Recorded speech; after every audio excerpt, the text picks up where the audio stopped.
Welcome, folks, to this week's edition of Tech Sales Advice. I'm, of course, your host, Chris White, and this is the LinkedIn Live program for technical sales professionals and technical sales leaders. And folks, these are live conversations. As I like to say, these conversations are by design, unscripted, unrehearsed, and unpredictable. And this particular conversation is a long time coming. He and I had to reschedule from a few weeks ago. And then when we tried to get on together 2 weeks ago, we were having technical difficulties. Finally, here we are. I find myself here in Phoenix, Arizona for a workshop with a client. Tim Chin Chin is my guest. He's dialing in from London or at least near London. And we're going to be talking about his experience in the pre-sales job market. He is a senior SE or pre-sales leader. Also considers himself a quote field CTO, particularly in the European space. Tim, so good to finally have you on for this conversation. How are you doing, my friend? We're doing all right. Looking forward to the chat as well. I've got a lot of stuff that I really want to share with folks out there today as well. So I'm excited. I'm excited to unpack it. Yeah, I'm excited to unpack it all. And here's the interesting truth, Tim. If anybody's paying more attention than anybody, it's probably me. I'm curious to hear what it is that you've been seeing out in the market as a senior leader who finds himself, can I say, between jobs? And I know you may have a couple of good opportunities lined up. We're not going to go too much into that. But let's begin with the decision to look for or consider something new. How did you make the decision to leave and start sort of looking for the next page to turn? It's an interesting job market. So as I meet friends and colleagues and everyone else, it's always that moment. And I have to admit, I love the fact you use the in-between jobs comment, because some people, obviously, they'll draw the air through their teeth and suddenly go, okay, I know what that means. And then some folks are like, where are you going to then? And it's kind of, I'm just figuring that one out, candidly, as we're working through. So definitely an interesting job market. I don't mind sharing. I'm really transparent with folks. So I worked for a company called PagerDuty. Loved it. 8 years. They're very early on. In fact, I was number 3 effectively in EMEA. It's a really early days. We're right at the bottom of the timeline in joining the company. Love the company. Still do. Still follow the company. Support the area that it's in and the addressable market and other companies there. So I'll call out Rootly and Incident as well. But fascinating. But just to explain where I am in the situation. So 4 years ago, I had a great opportunity and a fantastic opportunity. I took on a role, I refer to it, it had a certain amount of built-in obsolescence, for a better description. My manager at the time, who ran global solution consulting, decided to head off. So I thought, why not? I'll take it over as an interim basis. Let's give it a go. And ended up moving into it more permanently. Love the idea of bringing a kind of a team international perspective into the revenue organization or the revenue leadership organization. And I had one of those, I think everyone's either done it in their career or will do it in this career. This thought goes through your head. It'll look really good on my CV. I'll do it for a couple of years. It'll look really good. Because you don't know where the job mark's going to go. You kind of think 2 years, 4 years, I'll pick up a job. It'll be nice and easy. But it was brilliant experience. Really was. Yeah. And I had the opportunity, obviously, to work with PagerDuty as they were a client of mine, as you well know, and it is a great organization. And I think it was interesting that you were, because the company is based here in the States, correct? Yet you were obviously based there in London, running the global team.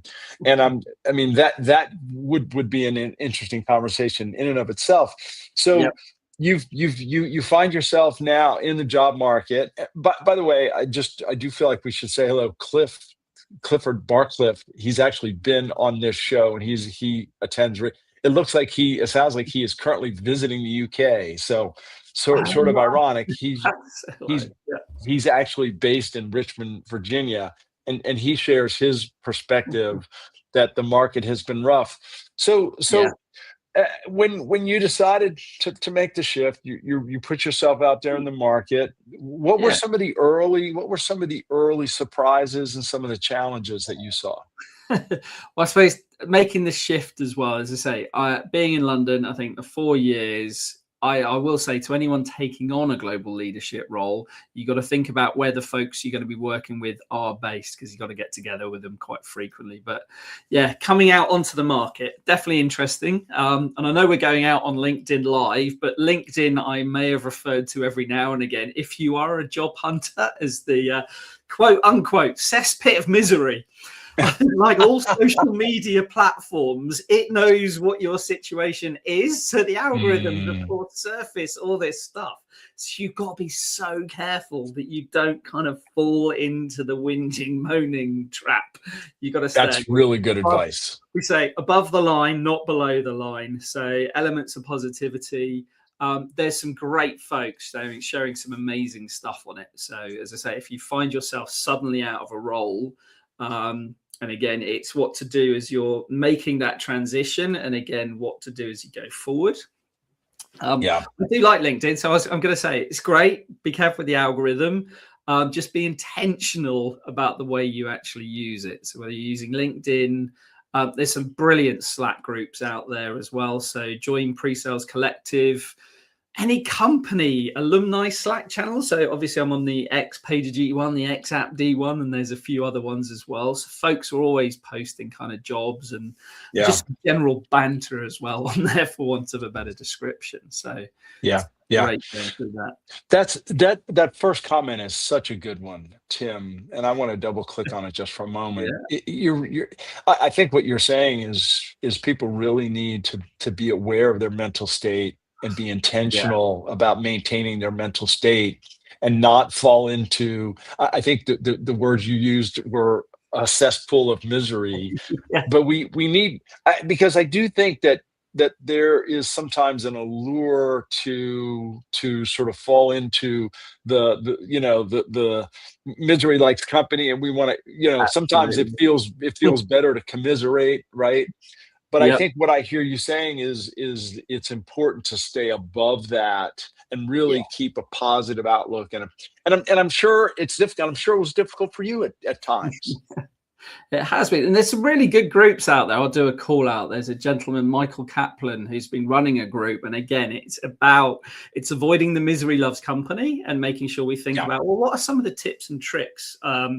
I'll actually call him out now. He gave a really good bit of advice. He said, for anyone in any role, do a generic 30, 60, 90-day plan for your role and use that as a takeaway. So once you do an interview with a hiring manager, send that over in your thank you email or your LinkedIn follow-up as a little bit of an insight into what you can bring into that company, which was brilliant. There was a number of other really good takeaways from that group as well.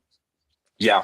By the way, Brian Oling chimed in. He said, "Go Dukes." I happen to be, and this is American college football, but my university, the James Madison University Dukes, are in the playoff this weekend. So that was a call out. Thank you, Brian, for the call out. So what were some of the other, I guess, surprises or maybe eye-opening moments for you, Tim, because I'm guessing here you are, you've been a senior leader for a number of years. You've got an incredible network. You've got an incredible resume, or CV, as you tend to say in London. You probably thought, I shouldn't have any trouble at all finding and landing my next job. And yet it sounds like your experience was not quite maybe what you thought. It's not too bad, but I will say, I mean, folks have been great and they have reflected that. So you shouldn't have an issue, Tim, whatsoever. It's all good. So I look at the market as it stands today. So let's have a little think. Nobody's leaving pre-sales jobs at the moment. There's a few, and I think this time of year I'm starting to see a little bit, and there's a few more opening up as a lot of companies are doing annual planning for next year. So candidly, I don't want to share it. In the last 6 weeks, I've suddenly seen at my level so many more opportunities opening up than say were when I started a couple of months ago. But yeah, as I said, very few folks are leaving. I even know when I worked in other places, you kind of you get worried about the quiet quitters. So we're the folks that are kind of there, but not really necessarily turning up each day. When you say quiet quitters, I want to make sure everyone understands. What do you mean by, quote, quiet quitters? It's a horrible term. It's the folks that really have kind of lost. So I'm quite passionate about where I work. I feel the passion always comes along, and every now and again that little fire can go out and you just want to move on. And I reflect back, I mentioned I was Pete, I typically 5 to 8 years I think is my span. And I know, speaking to a lot of other folks that have been through their careers, they always have this figure in their head, like, how long do I last at a company before I start to think, you know what, it's maybe time to go on. And 8, my typical, I would say personally, I know that my typical is 5, my aim is 8. So I've done 2 8, and I was really happy with doing an 8. But as I say, you then find yourself out there in the market, and I think 8 years is great. I think a lot of pre-salers, so we have pre-sale skills, we have technical skills, and then we have the thing that we do skills. So I was an incident and operations expert, PagerDuty, or you could be an observability guru at Datadog or Grafana, or a security whiz at Wiz, or an identity master at Okta. So you kind of have that domain expertise as well, which means you don't leave, you don't jump around. And when you do get to that kind of director, VP, even manager level, like you've earned a lot of respect. You know a lot about that industry, as well as pre-sale skills, tech skills, selling skills, and all that sort of stuff as well. Cliff's right. Network. Wow. Network is amazing. So to anyone that has sat there with kind of like the 75 connections on LinkedIn, get out, go make some friends, because it really does make a huge difference, I will say. Well, Cliff just mentioned this. So if you find yourself suddenly looking for work, lean on your network. If you don't have a network, start building one. Being here is a good start. Well said, Cliff. So Tim, another question that comes to mind, and as you might guess, I speak to a lot of SE leaders. I speak to a lot of SEs, and I pretty frequently have people who find themselves out between jobs, reaching out to me just for a variety of reasons. And one of the trends that I've noticed is and particularly leaders who maybe are in there, or maybe just finished their first leadership role, who find themselves back in the market, they consider an IC job, or they consider maybe taking a step backwards just to help them get a foot in the door. Is that something that you considered in the least? And talk about some of the thought process that went through that for you. Yeah, no, great question. And yes, definitely. You sat there thinking, so I am a techie. I'll say I am a coder. We'll get on to a little bit of that a bit later on. I think there's been lots of conversations on LinkedIn I always see is, do you still need very technical skills when you go into the pre-sales management? I am, candidly, I'm a fan of retaining my techie skills. So I'm still a coder. I spent some time, where's my geeky book? Oh yeah, let's go for it. It's next to your 6 habits, but there you go. Building a large language model. And I'll tell you about one interview I did a bit later on. So yeah, I think maybe considering an IC role. And when I first started looking around, there weren't a huge amount of management roles available, actually. So I thought, well, maybe I could look at an IC, go into AI observability, but actually No. Personally, I was like, do you know what? I'm going to sit down and I'm going to make sure I understand the roles that make me happy. What are the roles that really get me out of bed? Because I wouldn't want to commit to a company and then turn around in 6 months and say, yeah, I've found it now. It's just opened up. We'll see you on later. Yeah. And to that point, another lesson learnt. I do have a financial advisor, and we've always talked about the idea of, and if folks are in a role today, always think about, have you got at least 3 months in the bank? Because that's the other thing, is if the roles aren't there then and there, and you've left yourself a little bit financially high and dry, you've got to be damn careful. So I've always had at least that ethos as well. Yeah. I'm sorry, go ahead. No, after you, Chris. Well, you were mentioning considering what it was that you were looking for, or the things that you thought you would be satisfied in. How intentional were you with defining your requirements of either a job or a company or an opportunity, etc.? Oh, it's loads of it. So first off, when you get off the roller coaster of the back-to-back Zooms and Teams calls and all those horrible virtual things that we do day in, day out, I will say I love seeing customers face-to-face, but an awful lot of the job turned into this. You get a lot of time for self-reflection. Another couple of other tips I'll put in there as well, and I'll get to the crux of the question. I did do early on I applied to quite a few roles. And I did apply for a few IC roles just to have a little look. And it's good interview practice, because candidly, if you've been in a role for 8 years, you've probably done some internal interviews to get up the promotion ladder. But to do a really rough interview with another company, with another individual, someone who likely will have a completely different interview style to yourself, then it is really good practice. Just screening interviews. Building a network with recruiters. So interestingly, I had a recruiter that I met a couple of months ago. They put me to one side and is in the last week come back to me to say, we found out of something that's not even on the market yet, but you came top of mind. Wow. That I'm thinking of you, and maybe we might not even put the ad out there. So let's have a conversation, Tim. And that's the sort of thing that you really want to start seeding. So the first month it was, apply for quite a few things, just have practice, see what's out there, build the network, build the recruiter network.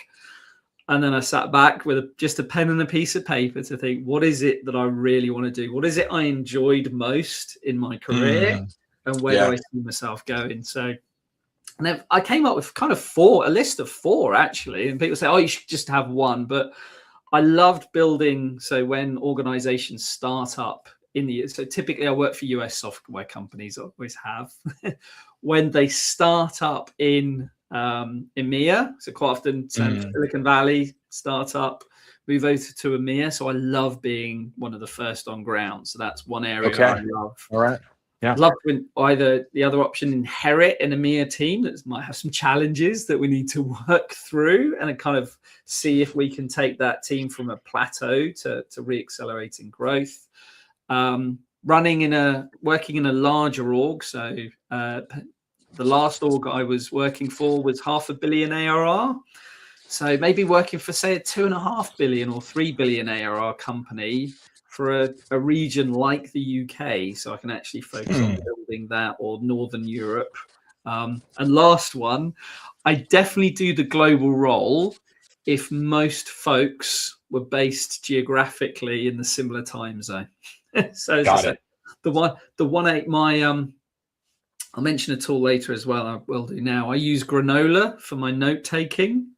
And it said one of the things that I mentioned most was Zoom calls at 1 a.m. It was what I really started to have enough of. And the realization slips in when you're sat there and you've realized that no one's apologized for you being up at 1 a.m. because you signed up for the job. Not their fault, my fault for choosing a role where you kind of have to compromise on timing. So all good fun. Yeah. And it's interesting as you were sharing, I was writing down. So here's what I hear: you want to be a builder, or you Yeah. want to be a fixer, Oh, is what I heard. yeah. Absolutely. One and two. You mentioned the size of an organization. I think this is an important one. To me, and it sounds like you just feel more comfortable in a large organization.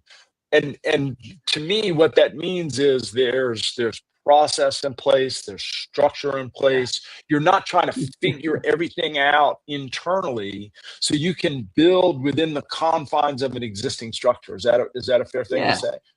I always think in terms of people, like a three. So again, I try and think. You look on LinkedIn, I like a 300 to maybe 2,500. I think that's Okay. probably my 2,500 big, too big. Yeah.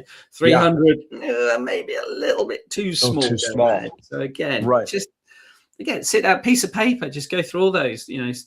Revenue size, people size, technology, market space, geos, Yeah. that sort of stuff Yeah. is working well. And you were talking about sort of the not the technical skills, but the domain. It sounds like for you, being in a specific domain also felt important. Yeah, in that kind of operational space. So I like code, I like operations, that sort of domain has Right. been pretty comfy in, or geospatial as well. I geography degree in mapping systems for 15 years, so that sort of area is always good. Yeah. I always say there's a couple of other tips as well. I'll go off on a minor tangent. I like to build brand. So I always think about whether it's my brand or folks that work for me. I always encourage anyone that works with you, think about what your brand is. If you haven't done it as well, I think I know you've got one, but register a domain. My parents very usefully gave me the ridiculous name of Tim Jim Chin Chin. Yes, my middle name is James. So I registered.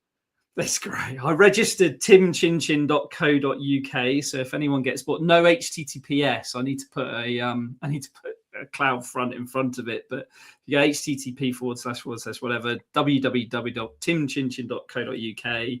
I've put some blogs up there. This will go up there. I've put a load of the various presentations that I've done as well. So think about building your brand. Recommend to anyone as well, make sure for certain things, you can't always use Gmail addresses. I put on one of my LinkedIn posts that you can't sign up for a free trial. You want to look at someone's software. You're interviewing with them. You're like, I want to see what your trial experience looks like, or I want to look at all your last summits just so I can get some really good insight into your customers, some of the technology you're going, the roadmap that you probably announced this year. You can't use a Gmail address. So you do need to have a business address. So definitely I would suggest sign up for your own domain with your own email and just a landing page at least that someone can hit. So really, here's what I hear you saying. In essence, you went into business for yourself in order to sell yourself. Yeah. I mean, is that too far of a stretch? Boom. We had a long conversation on one of our forums, which was, should you put the green banner on? The infamous open to work. And one gent said, no, I took my photo and I went working to work. He says, and I agreed. So I very intentionally thought about a few things. So I work Monday to Friday. So I treat Monday to Friday still as a working week. Yeah. I've done some things where I've gone, I commute into town, so I live near London. So I actually am commuting into London every Tuesday. Amazing. Proper working day with everyone. It costs a little bit more on the trains, which is a little bit annoying. Go for coffee. So coffees with either ex-clients, ex-colleagues, potential future colleagues, not interviews. This is just networking. Just meet. I'd say a great thing to do that I recommend is if you leave your job, go and visit some customers because you're genuinely not selling to them. You've got no ulterior motive. You can actually sit down and have what was it like to be sold to? What did you think of me? And again, I said, it's such a journey of self-reflection. What do you think about our interactions? Are there things that I actually need to watch out for as I'm starting to interview? So I've had some great sit downs with some brilliant people that I've met over this journey with PagerDuty that now I'm meeting outside of PagerDuty, and they're giving us their perspective. So yeah, it's still a working week as far as I'm concerned.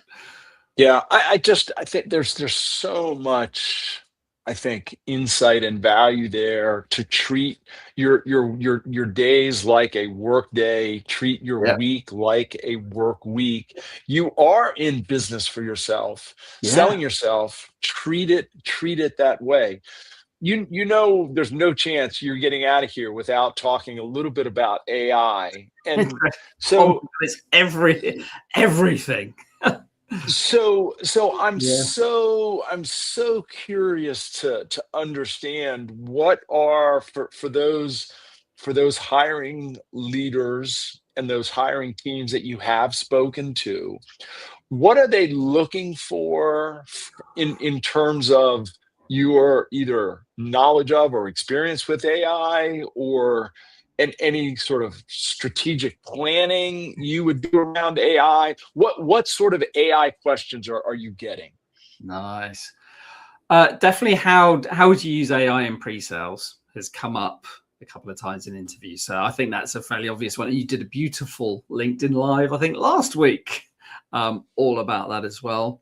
Did indeed. On a personal perspective, so I mentioned I bought Sebastian's Build a Large Language Model from Scratch book. So I wanted to really spend some time unpacking and unpicking. Two other things that I recommend. So I mentioned I commute into town on a Tuesday, do a full working day, and actually go beyond. So Tuesdays and Thursdays are, if you live near a great city for meetups, then go and attend a meetup. So I've done a LangChain meetup. I'm doing one tomorrow, which is building an MCP server. So Solo.io are running that. Just go out and be part of that tech community. Again, you've got, as I say, I don't want to say you've got lots of free time on your hands, but you're not as pressured as maybe you were when you were employed.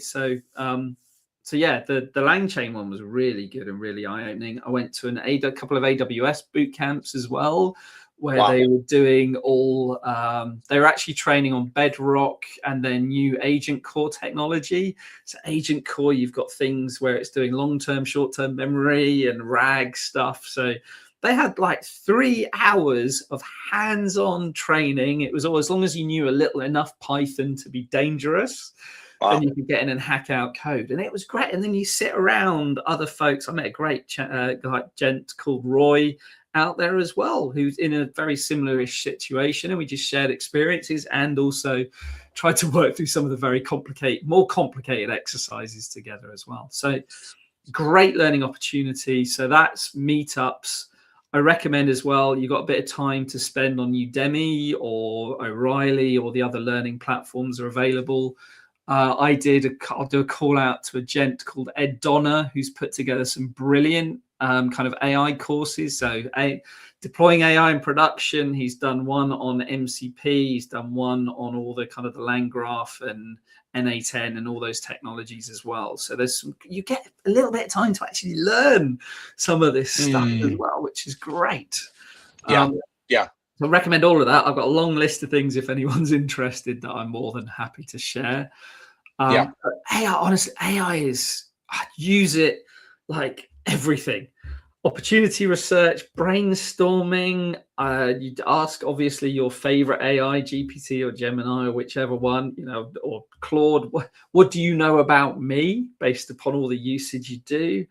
Obviously, it's great for cover letter writing, but just double check afterwards. Rip out all those M dashes.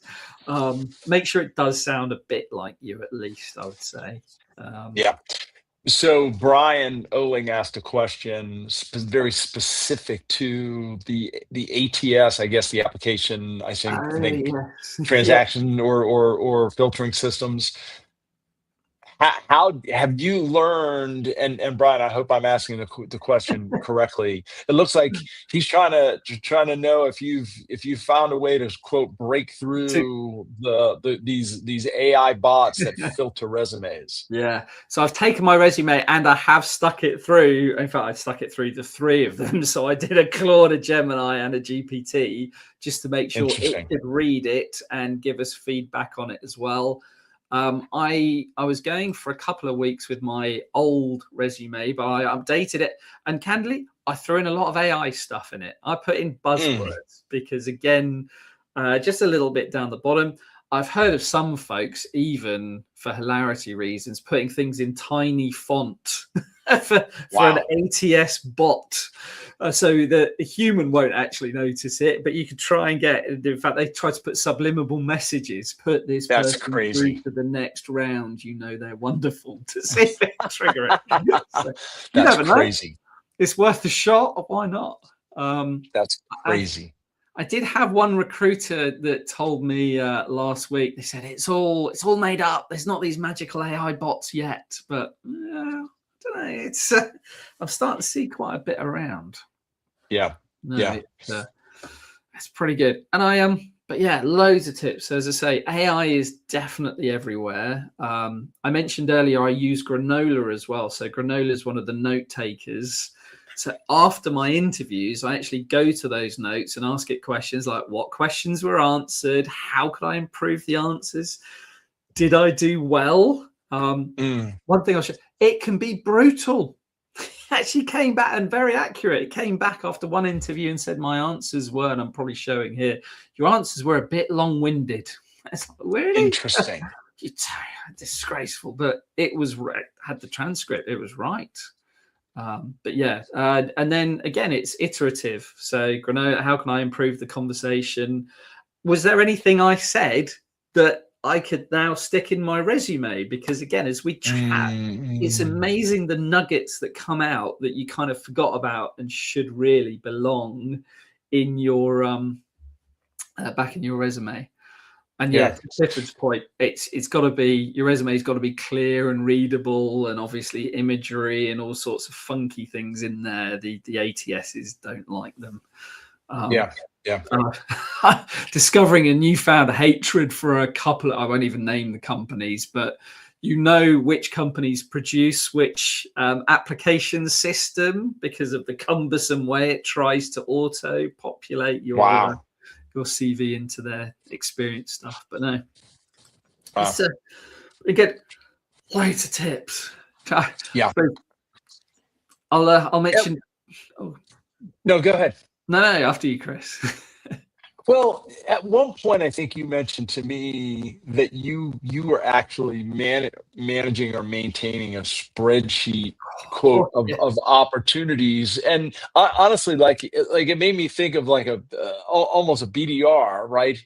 With a sort of a list of leads and a list of opportunities, and you're sort of so talk through that a little bit. Yeah. How intentional and structured were you in that regard? Oh, yeah, you have to be. So there is, as I said, when I was really last looking for a new role, it was probably about 15, 20 years ago. But like when I last changed organizations, I was only looking at 2 places and I got offers from both. I didn't need a spreadsheet. I didn't need a long list. So I have got a spreadsheet. It's very intentional. I label the organizations as either in progress. I use the term unsuccessful as well. Rejected has a very negative connotation. And to your point earlier about that kind of mental health, you don't want to just look at this, see if rejected. Right. There are some at the time that you may have actually rejected, and not because of the company, but because they haven't got the right role for you. Let's call it out. A compensation band might not meet where you need it to meet, but you never know. Keep an eye on it. Something could come up in the future. Yeah. One thing I found really useful, which I thought I really liked, I've used 3 recruiters. I've used a few recruiters, but 3 in particular over my career. And they were actually open to me sending them an email every Monday. I'm like, yeah, we don't mind, Tim. It'll be in our inbox. It's really interesting to see from your perspective what the market looks like. So every single Monday for the last 12 odd weeks, I think I am on to my 12th, I have sent them a progress or a status update. Wow. They've always responded just with a couple of tips. And have you tried this? So it's always, what's my current status? Have any dropped off that I was mentioning last week? What's my plan for this week? Who am I going to pipe gen into? What's my plan for my Tuesday visits? What's my meetup? Am I doing a LinkedIn live session or a podcast? They've been great, and it kind of keeps me honest. And I've also found I've fed that data into GPT to say, well, what do you think I'm doing right now? Is there tips or tricks? So keeping that regular narrative up as well as keeping me honest and keeping me on track with it as well. Yeah. I have another question for you that just came to me, and that is, after having gone through this, and you've been at this or between jobs now for how long? It's 3 months. So it's been 3 months. So it hasn't been. I know Cliff has been between jobs a little bit longer. So it hasn't been a tremendous amount of time. But I mean, 3 months is that's a quarter of a year, right? Yeah, that's a quarter, right? When you do land in your next position, which I feel reasonably confident is going to happen sooner than later. Yeah. Will you change the way you interview, or will you change the way you resource or look for candidates based on what you've been through in the past 3 months? Wow, that's a beautiful question. Yeah, I tell you what, I won't leave the reality of being on the other side and having when you're an interviewer, a week between an interview feels like nothing when you're on I'll call it the corporate treadmill. It's all good. I love the corporate treadmill. It keeps us active and fired up. But actually, as a candidate, that's a killer. It really is, that feeling of some people going about this ghosting thing. And I'm still trying to figure out if it's really a thing or whether just folks are busy. I don't think anyone's we're all human to each other. We're all leading, hopefully, with empathy. I don't think anyone's intentionally ghosting anyone, but you can just get distracted on other stuff. And before you know it, a week's gone by with action. So I will say there's nothing wrong with chasing up. And I like the fact most companies use an internal recruiter, because you can be a little bit more chasey with them. Right. I'm very British, so I always got to think about I've done a lot of reflection on my sales skills, and you're trying to think, am I doing the right level of pipe gen and reaching out to folks? Am I now gone the other extreme? Am I now hounding and actually starting to irritate people? Where's an update? What's the next step? Which is very much that's very salesy. Yeah. And as I say, applying your sales skills, I think, can be a real bonus. But I think also as well, you've got to be a little bit careful. It was Mark, and Mark, the two Marks, that said, you've got to think about it, Tim. You're selling a 250, 350K. That's fully loaded, not the salary I'm after, folks, before anyone gets overexcited. You're selling a product, or 150, or pick a figure. That's a product. You think about how long some of your sales cycles are taking to get a 50K deal over the line with a client. And lots of companies are looking at their bottom line as much as they're looking at their top line now. We've been through 2 to 3 years of great resignations and then layoffs and rifts and all this sort of stuff as well. So it's not a cheap product. So people will take a long time, and that decision making. And again, you have no idea there's other candidates involved in there. I mentioned earlier, I think when on our offline, you've got to think one step ahead of every other candidate, because there's a lot of good candidates out there. There's 2 other Tims that can do the job just as well, potentially, that are out there. So what is it that they're not doing that I can do to stand out as well? Yeah. Yeah. Well, and the a thought that comes to mind is not only are you selling a product, you're really selling an investment. Oh, The yeah. company is not just buying you, they're investing in you. And they're not just investing in you financially, they're investing time and Yep. effort in you. So I think the more we think of ourselves as an investment that they are going to make, and the more we can demonstrate that investment is going to be a worthy investment and a worthwhile investment, I Yeah. think that changes the way we talk about ourselves, right? Oh, 100%. Again, an awful lot of self-reflection goes into all this. But as I say, I've been looking at leveraging sales skills. So definitely we talked about building networks. So for me, it's EMEA sales leaders, CROs, CCOs, VPs, peers in the pre-sales organization. Yeah. Find out from that company, what are the challenges or the struggles that you're facing. Use a little bit of your, I don't know if you do a command of the message or a medic or a 3 Ys. All those skills are actually really useful for the whole job recruiting process. Yeah. Be an interesting one. I was in two minds about, and again, I'll call it out. We work in sales. Do you use disruptive sales techniques every now and again to actually kind of run a campaign? I think it's probably going one step too far, but yeah, it's definitely been some interesting experiences. You've mentioned self-reflection and becoming more self-aware. Is there anything that maybe you've learned about yourself that maybe you hadn't thought of in a while, or has there been any part of this that has made you yourself grow?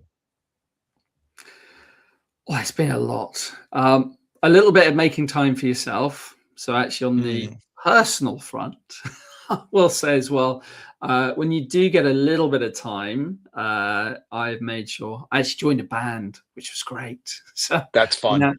Been out gigging, done a couple of gigs, did one to And what instrument do you play? I mean, you can't say that without, what's that? We're a There it is guitarist. right Oh yeah, there. you can't see half of them in the background. They're three of Yeah. about 16.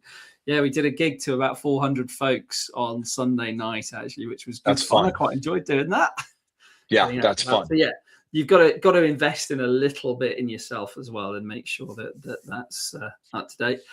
I mentioned earlier about interview styles and approaches.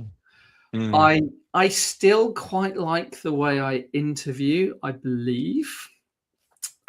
I do really well interviewing with people that interview like me, which is a strange thing. I'm quite a conversational interview. I have lots of things that I'm looking for and cues, but I don't go in necessarily.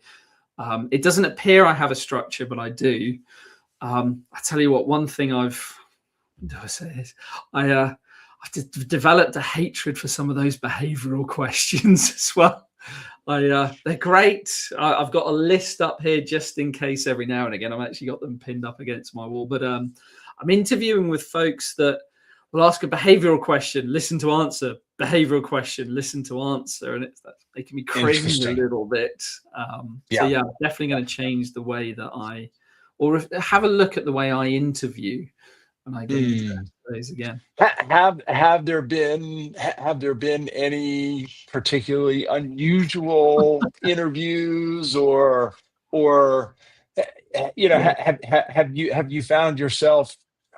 found yourself almost disqualifying them as much as maybe they're disqualifying you? I've had some crackers. So depending upon where your role is, so quite a few of us, and I will say, is if you hold a leadership role, learning a little bit of humility definitely doesn't hurt as well when you're going into some of these things, because you've got to think about what are your strengths or I should say weaknesses. I'll say what needs improvement.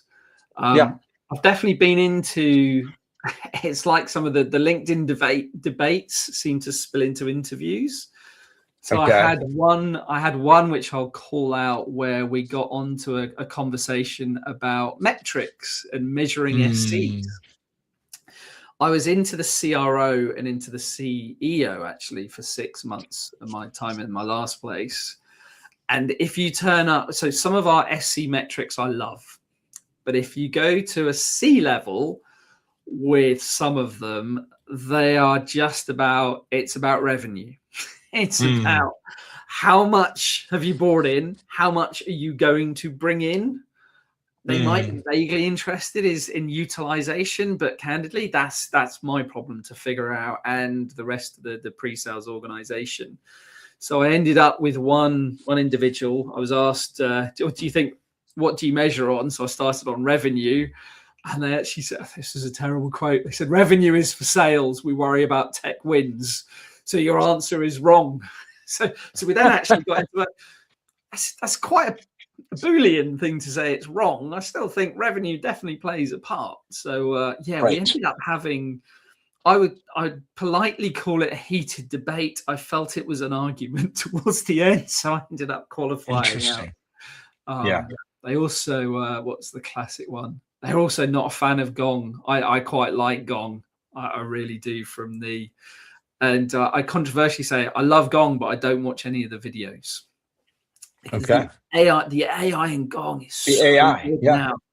It can tell you everything. You don't, if you sat there watching an hour's worth of a call, then that's an hour down the drain, because it can analyze the transcripts, it can tell you about clients, it can tell you even about your individual's behavior, where the coaching stuff can help. It's so good. But I had someone say, I've done this thing for 10 years. I don't need a Gong to tell me what to do. It's okay.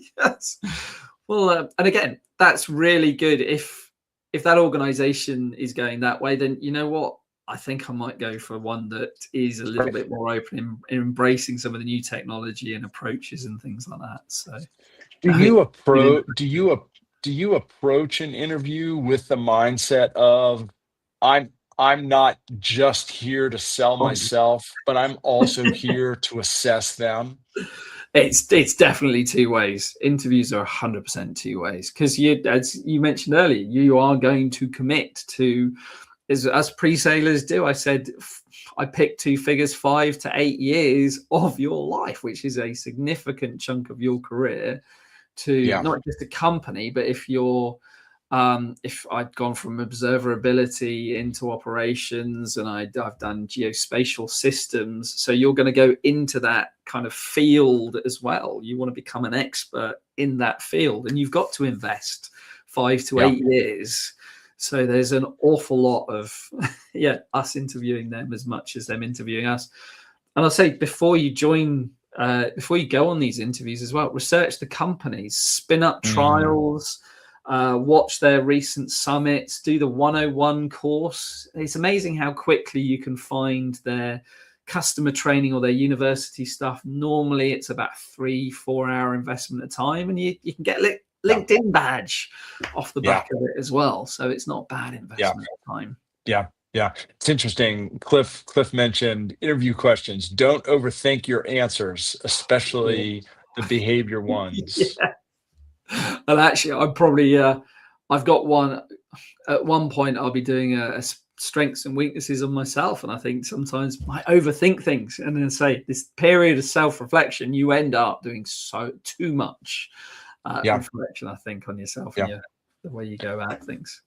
You know what's interesting to me, and I hadn't thought about this until this conversation, is the situation that you find yourself in it really is very similar to someone like me who runs his own business. I mean, I'm constantly looking, in essence, for a new job or for new jobs, right? And obviously I wrote a book, and I built a business around the book that I wrote. But and people aren't investing in, they're not making as big of an investment in my services as they are hiring a leader. Nonetheless, the activities that you've been doing and the things that you've been going through are very similar to what people who run their own businesses, solopreneurs, as we tend to call them. And so, if nothing else, I think that's one of the big takeaways for me, and hopefully for others listening, is that you really need to think like an entrepreneur and a small business person, and you are out there selling yourself, and you need to be your own marketer. You need to be your own your own sales professional, your own PR professional, etc.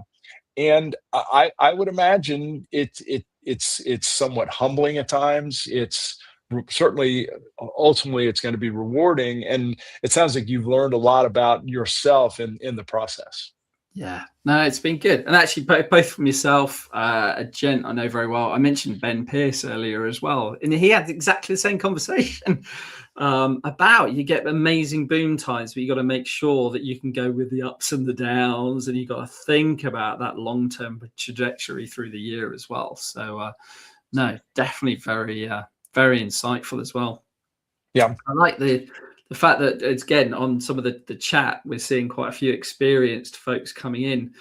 Another part you mentioned earlier about some of the questions, it's amazing the tense that people use as well. So I'm quite experienced. I think one other question I had a lot was quite often, how would people talk about how would you go around things?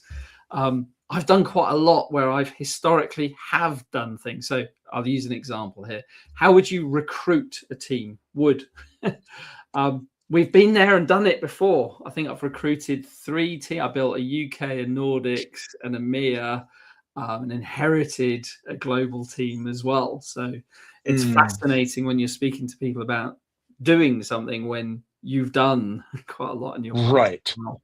So to your point, rather than asking how have you, they're asking how would you. Yeah. And do you find yourself answering by saying, well, this is how I have done it? Have done.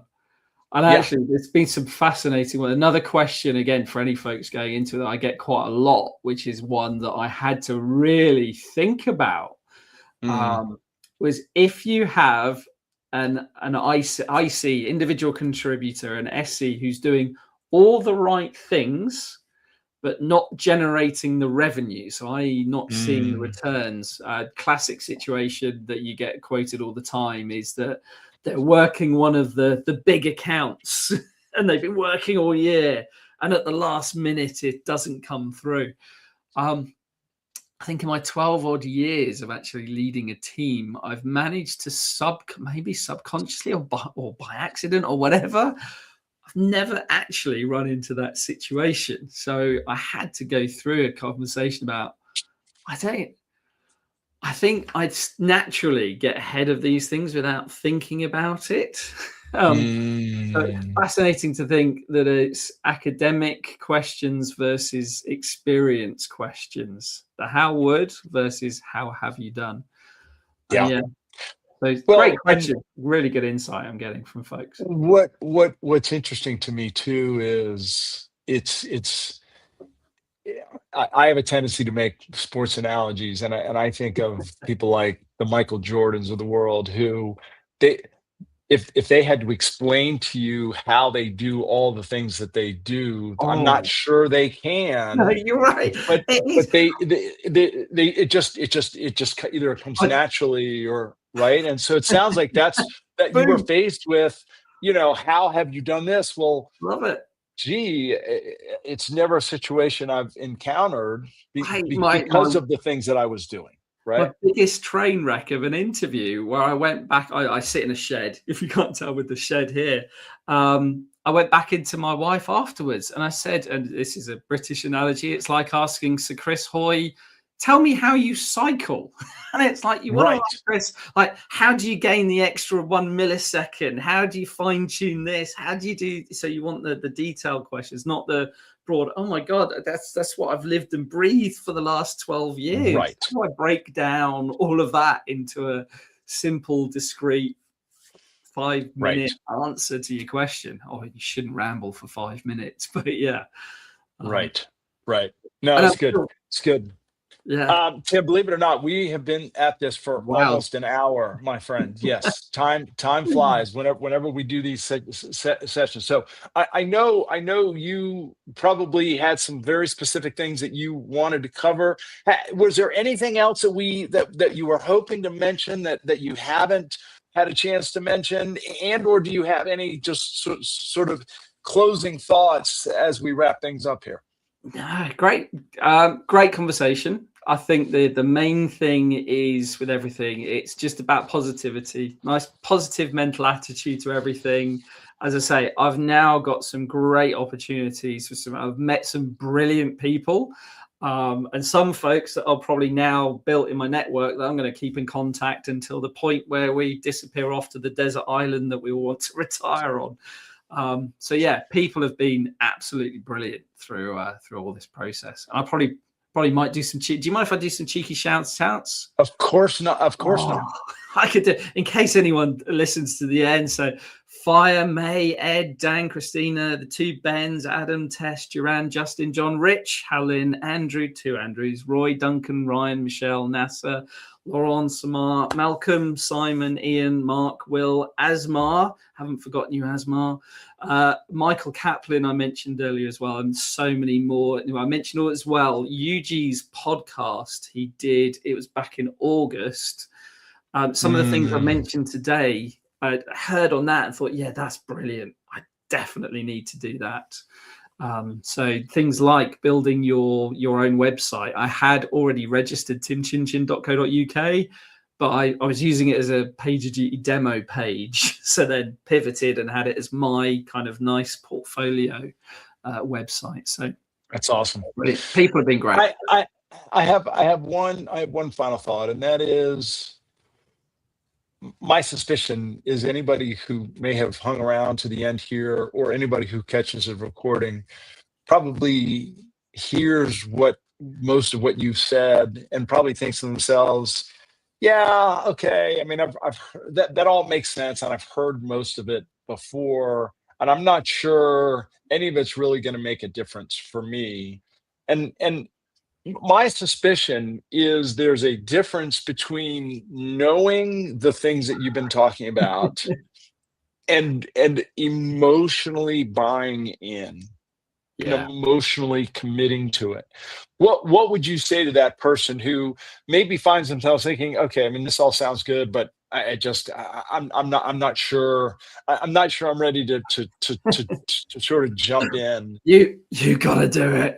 I don't even mind sharing. I was like, you know what? My resume is fine. The old resume that I knocked up a little, and I did some tweaks, obviously, to bring it back up to date. And just 2 weeks later, it was just, no, I need to go back and do this properly.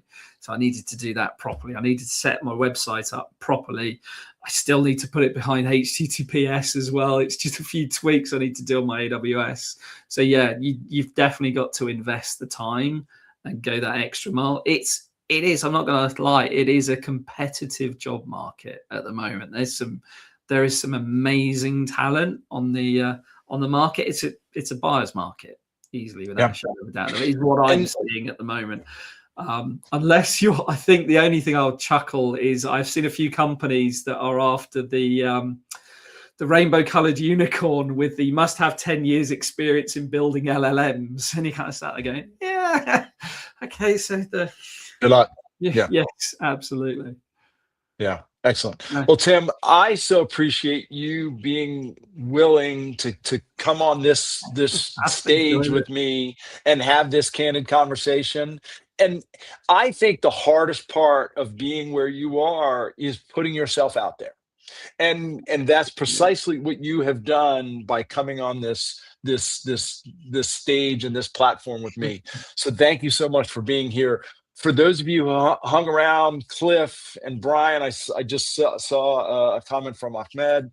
Thank you, folks, so much for joining us. Again, you can follow Tech Sales Advice on LinkedIn. You can go to techsalesmastery.com to learn more about the work that I do, and of course, you can connect with Tim online if you want to find out or have a conversation with him. Tim, hang around backstage just for a minute so we can say a proper goodbye. Folks, this wraps up Tech Sales Advice for the year. So I'm going to bid you all a Merry Christmas for those of you who celebrate Christmas.